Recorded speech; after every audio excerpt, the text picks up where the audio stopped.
ซ้อมค้ำขานนาคค้ำขออุปสมบทกะซ้อมให้มันเข้ากันเพิ่นขอไว้ว่าหลังเลือกตั้งจังสิหามือให้หรอกนะแต่ผู้นั้นได้หรือยังกับผู้มาที่หลังนั้นได้แน่แล้วเนาะ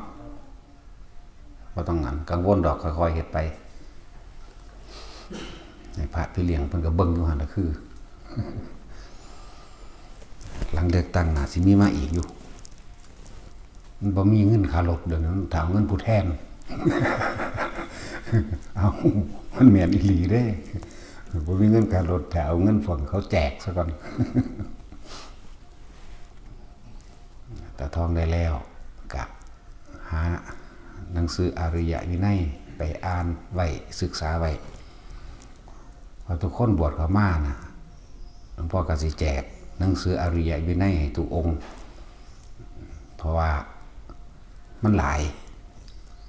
พระวินัยมันหลายอยู่ให้ไปศึกษาเอาเองให้ไปเรียนรู้เอาเองจดจำเอาเองเฮาบ่ทันรู้จักว่าการปฏิบัติตัวการทำตัวแบบใดการเว้าการกินการอยู่การใช้สิ่งของแบบใดมันจึงจะถูกต้องตามพระวินัยจึงจะได้ทำเลยให้ไปศึกษาเอาเองที่เว้าทั้งเบิดมันก็เว้าบ่ได้มันก็แค่เอาหนังสือมาอ่านให้กันฟังก็เลยว่าให้ไปอ่านเอาเองโลดเฮาศึกษาพระวินัยแล้วเฮาก็เอาไว้ตักเตือนตัวเองเอาไว้บอกตัวเองจี้ตัวเองสอนตัวเองเด้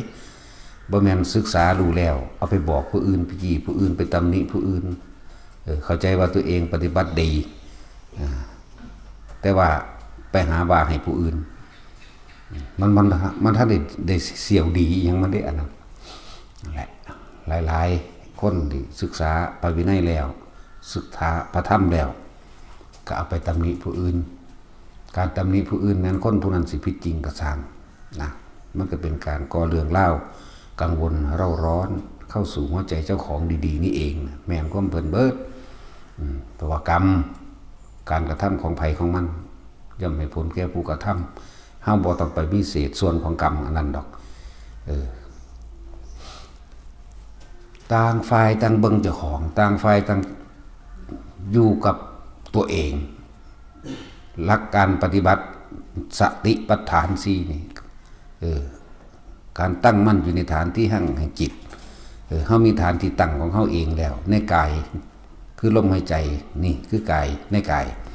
ในเวทนาคือความรู้สึกอันเป็นอาการปิติที่มันเกิดขึ้นหลังจากความคิดบ่เป็นนึกปรุงแต่งอย่างอื่นปิติก็เกิดขึ้นกายเวทนาจิตจิตในจิตก็คือสังเกตความคิดเจ้าของเองศึกษาความคิดเจ้าของเองให้ดีๆหรือควบคุมความคิดเจ้าของเองให้อยู่ในกายคือลมหายใจให้อยู่ในเวทนาคือความรู้สึกปิติมันสิไปตำหนิไผได้มันสิไปผิดกับไผได้มันผิดกับไผบ่ได้เด้เพราะว่ามันเบิ่งความคิดเจ้าของมันสังเกตความคิดเจ้าของอยู่นี่มึงหนีจากลมนอดึงกลับขึ้นมาคิดขึ้นมามึงหนีจากความรู้สึกในกายเนาะคิดขึ้นมาอีกนั่นแหละแต่เฮาแม่นพระสิอยู่นำกันเท่าใดร้อยก็ตามบ่ทะเลาะบ่แว้งกันบ่มีเรื่องเล่ากันเพราะว่าต่างฝ่ายต่างอยู่ในกายของไผของมันบ่ได้ไปอยู่ในกายของผู้อื่นนั่นแหละใจเจ้าของเองความคิดความรู้สึกเจ้าของเองอยู่ในกายตัวเองแท้ๆก็ต้องควบคุมของตัวเองสิไปควบคุมอีหยังกับผู้อื่นนี่แหละจังว่า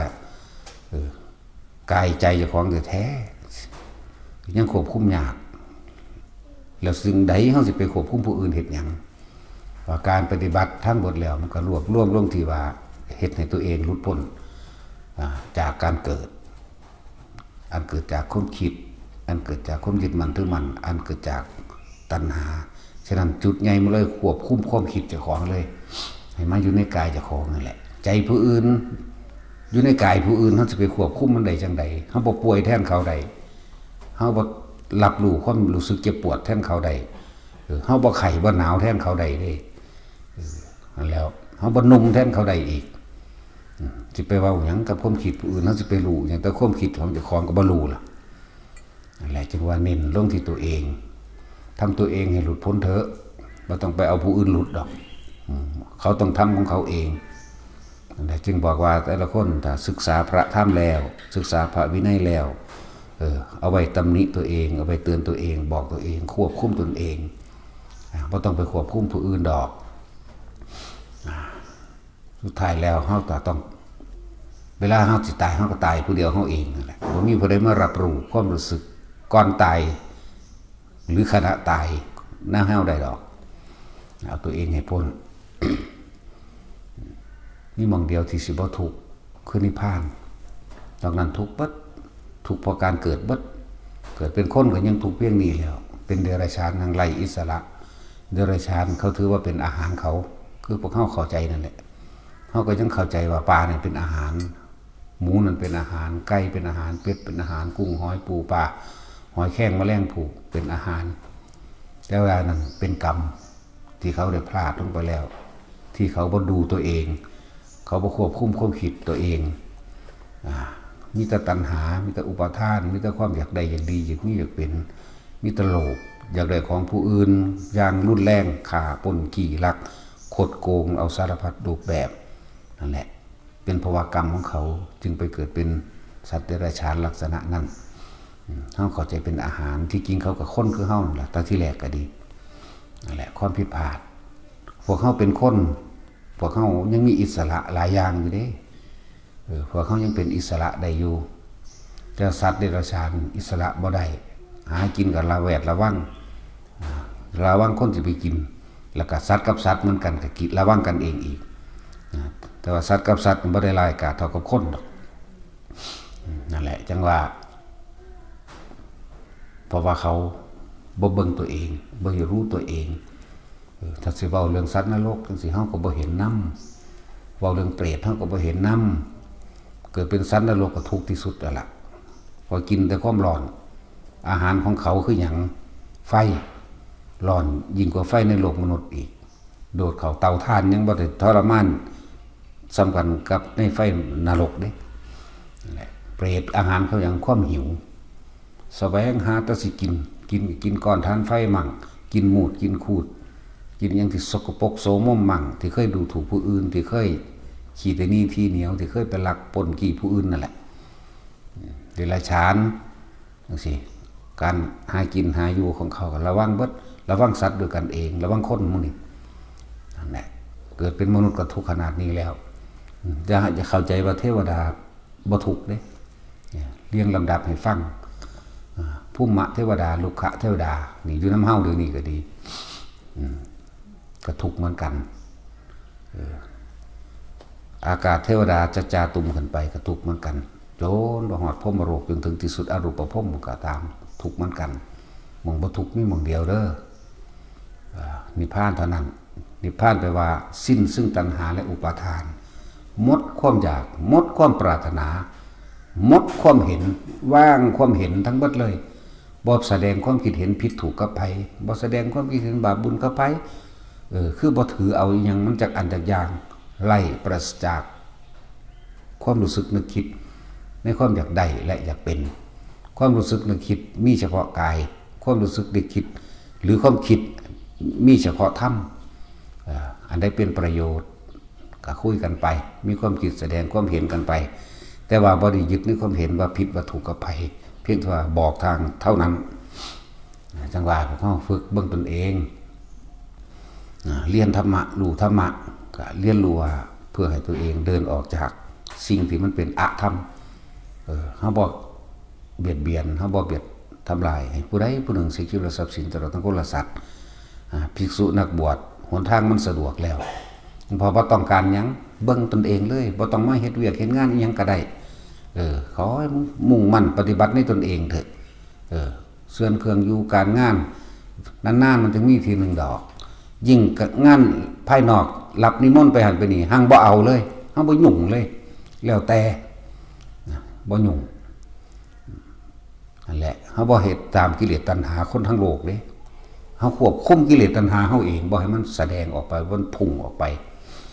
บ่รับงานอีหยังใดๆทั้งสิ้นไผสิเคารพนับถือบ่เคารพนับถือบ่ได้เฮ็ดให้เฮาหลุดพ้นได้เด้โตเฮาเองต้องเฮ็ดโตเฮาเองไผสิมาหรือบ่มาบ่เป็นบ่ได้ไปถือเอาบ่เกี่ยวกันเฮาให้มันพ้นเป็นท่อ คนที่ศรัทธาหรือบ่ศรัทธาเคารพนับถือปฏิบัติหรือมีความเห็นกับเฮาแนวใดก็สร้างบ่ได้เฮ็ดให้เฮาหลุดให้เฮาพ้นเด้เอาเฮาเองเห็นเฮาเองล้วนๆนั่นแหละที่มาเห็นเอาอยู่เดี๋ยวนี้มันเฮ็ดมาพอแห้งแล้วล่ะอันเรื่องว่าปฏิบัติอุกฤษอุกหยังก็แล้วแต่ยิ่งยวดอุกฤษอดหลับอดนอนผ่อนอาหารบ่เว้าน้ำคนเลยถึง6 ปีจังซี่มันเฮ็ดมาพอแห้งแล้วเด้ไปเลือกเฟ้นถ้ำไปจัดการตนเองมันพอแห้งนั่นแหละแต่ว่านำสิ่งที่ง่ายที่สุดมาให้ทุกคนฝึกหัดเอาง่ายๆได้บัดนี้เลยว่าเฮาเอายอดมันเฮาเอาผลมันมาเฮาเอาตัวนั้นมาให้พวกเขาแค่ว่าประคองไปแค่3 ตายหนึ่งเด้คือทรงฌานเจริญฌานโดยลมหายใจโดยการจับอุณาโลมทำความรู้สึกอยู่เพียงแค่อยู่ในกายตัวเองควบคุมความคิดเจ้าของเองบ่ให้มันออกจากลมหายใจแน่เวทนา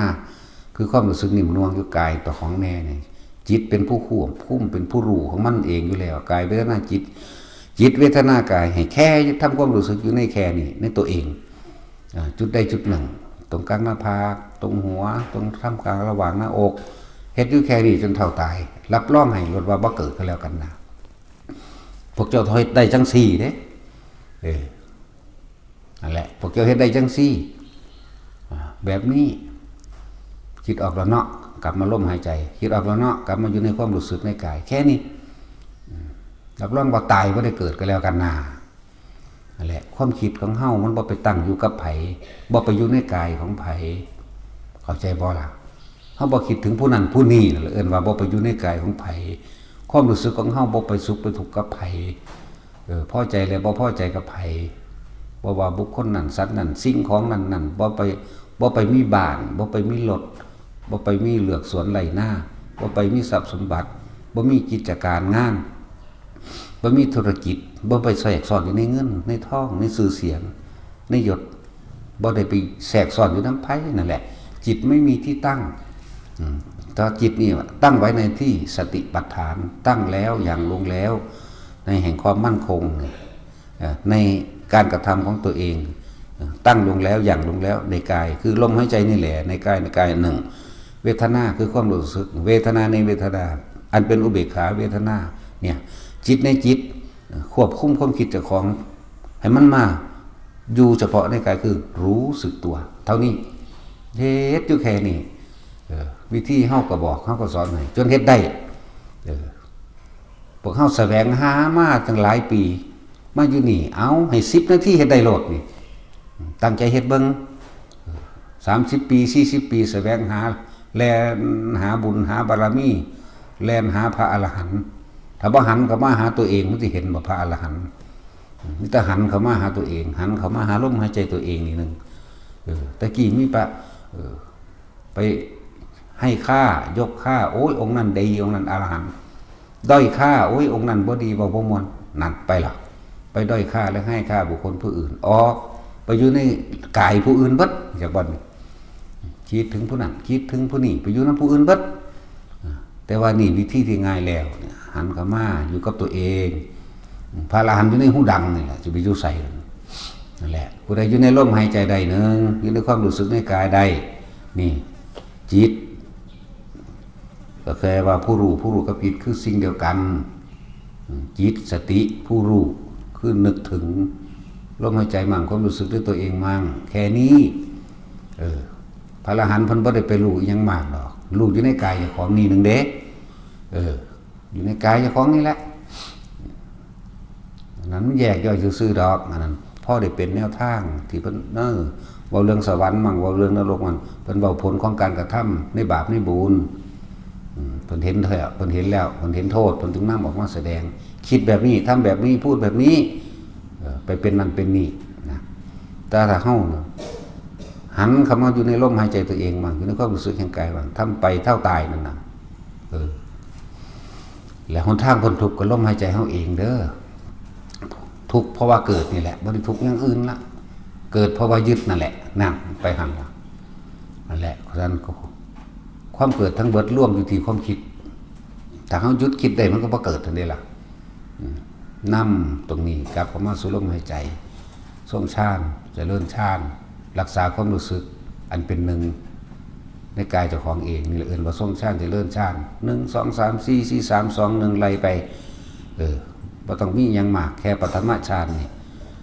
มันก็สามารถป้องกันม่านทั้งหลายได้แล้วล่ะปฐมะแปลว่า1แปลว่าพื้นฐานปฐมนั่นแหละ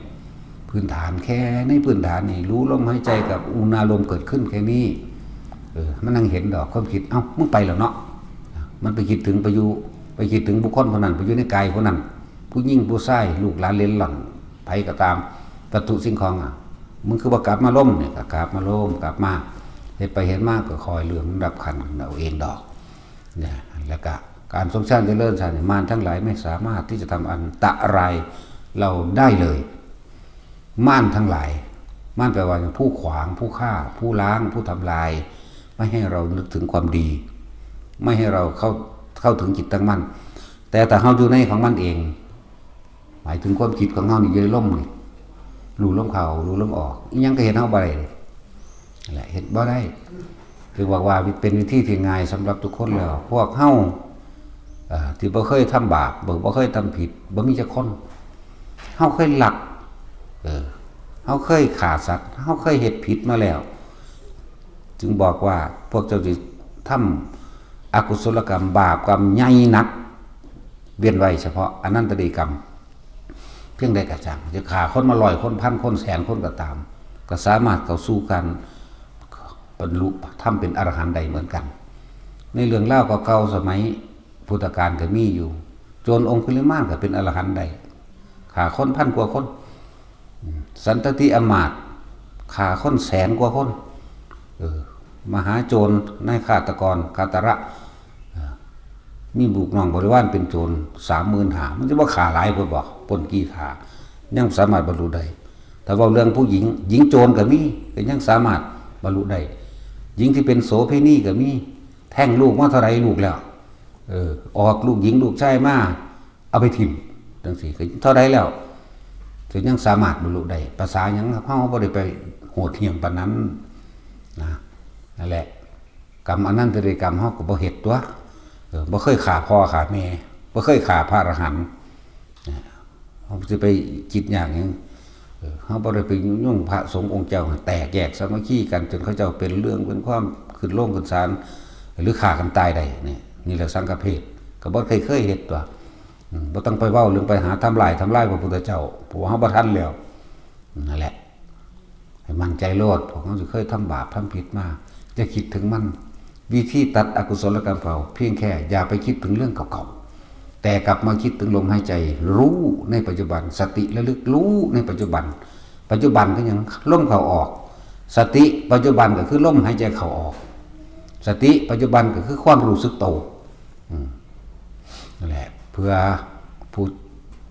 จับจุดอารมณ์บ่ทันได้แล้วเลยบอกว่าลมหายใจเข้าออกมั่งความรู้สึกโตนิ่มนวลกลางหัวกลางหน้าผากมั่งแค่นี้เห็นอยู่แค่นี้เห็นไปเท่าตายเอาหน้ามันนั่งสิมีหรอกตกกระไดพ่อยโจรจิตสุดท้ายก่อนที่ตายมันบ่สามารถที่ไประลึกนึกบ่มีผู้ใดอันสิซอยเฮาได้แม่นเฮาไปนึกถึงเขาแล้วเขาก็ซอยเฮาบ่ได้นั่นสุดท้ายมามันก็มานึกถึงลมหายใจคนที่ฟังธรรมจิตสุดท้ายก่อนตายพร้อม